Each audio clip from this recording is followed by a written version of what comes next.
Täna on meie jaoks märgiline päev. Silber Auto väärikas kaubamärk läheb meie jaoks ajalukku ja selle asemele tuleb vähemalt sama väärikas Veho. Veho, mis on laialt tuntud kõikides meie lähiriikides. Ka täna, rohkem kui 80 aastat peale ettevõtte asutamist, on Veho kiires arengus, käies kaasas autotööstuse muutuste ning ettevõtte ambitsioonikate kasvuplaanidega.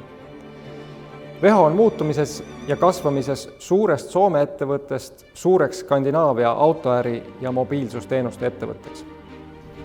Me laieneme uutele turgudele, keskendume ainult Mercedes-Benz kaubamärgi esindamisele, rakendame kõikjal ühesuguse juhtimismudeli ning läbi kõige selle liigume tugeva ja edukana autoäri tulevikule vastu. Aga mida sõna Veho üldse tähendab? See tuleneb ladina keelest ja tähendab edasi kandma, edasi viima, eest vedama. Ehk siis kõike seda, mis ka täna meie äris olulisteks märksõnadeks on. Alates tänasest on meie ettevõtte koduleht, e-maili aadressid ja logod meie esindustel kantud just sellest sõnumist ja varustatud Veho kaubamärgiga. Samm-sammult anname sellele ka sisulise väärtuse, mida igapäevaselt koos loome.